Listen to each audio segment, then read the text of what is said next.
قوم یاجوج ماجوج کا ذکر قرآن مجید اور احادیث مبارکہ میں آیا ہے۔ یہ وہ قوم ہے جس کے بارے میں اللہ تعالیٰ نے انسانوں کو آگاہ فرمایا تاکہ وہ سمجھ سکیں کہ دنیا میں آزمائشیں آتی رہیں گی اور ہر آزمائش اللہ کے حکم سے ہوتی ہے۔ یاجوج ماجوج کوئی خیالی کہانی نہیں بلکہ اللہ کی بنائی ہوئی ایک مخلوق ہے جن کے بارے میں ہمیں اتنی ہی معلومات دی گئی ہیں جتنی اللہ اور اس کے رسول صلی اللہ علیہ وسلم نے بیان فرمائی۔ یاجوج ماجوج کا ذکر قرآن مجید میں سورہ الکہف میں حضرت ذوالقرنین علیہ السلام کا واقعہ بیان کیا گیا ہے۔ وہاں ایک ایسی قوم کا ذکر ہے جو یاجوج ماجوج کی شرارتوں سے تنگ تھی۔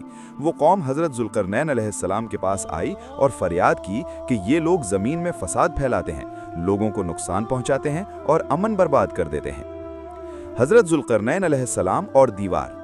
حضرت ذوالقرنین علیہ السلام ایک نیک اور انصاف پسند بادشاہ تھے۔ جب انہوں نے اس قوم کی بات سنی تو انہوں نے ان کی مدد کرنے کا فیصلہ کیا۔ حضرت ذوالقرنین علیہ السلام نے لوہے کی مضبوط چادروں سے ایک دیوار بنائی، پھر اس میں پگھلا ہوا تانبا ڈال دیا۔ یہ دیوار اتنی مضبوط تھی کہ یاجوج ماجوج نہ تو اسے پھلانگ سکے اور نہ ہی اس میں سوراخ کر سکے۔ قرآن مجید میں بتایا گیا ہے کہ یہ سب اللہ کے حکم سے ہوا اور حضرت ذوالقرنین علیہ السلام نے اس کامیابی کو اپنی طاقت نہیں بلکہ اللہ کی مدد قرار دیا۔ یاجوج ماجوج کی حقیقت۔ یاجوج ماجوج انسانوں ہی میں سے ہیں۔ یہ کوئی جن یا عجیب مخلوق نہیں بلکہ انسان ہیں جو زمین پر رہتے ہیں۔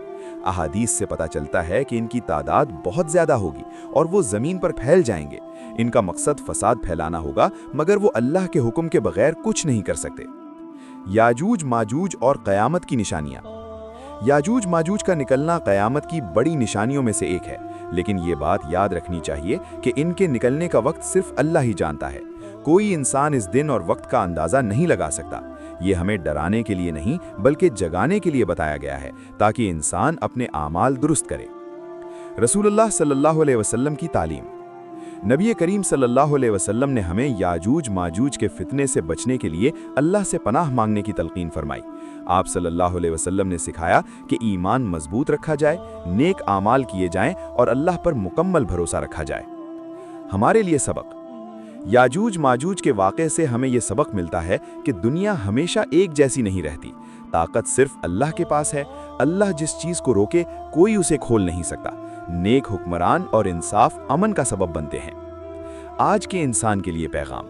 یہ واقعہ ہمیں یہ سکھاتا ہے کہ ہمیں دوسروں کے بارے میں قیاس آرائیوں اور افواہوں سے بچنا چاہیے۔ جو بات قرآن اور صحیح احادیث میں ہے بس اسی پر یقین رکھنا چاہیے۔ اختتامی بات۔ اللہ تعالی ہمیں صحیح علم عطا فرمائے اور ہمیں ہر قسم کے فتنوں سے محفوظ رکھے۔ آمین یا رب العالمین۔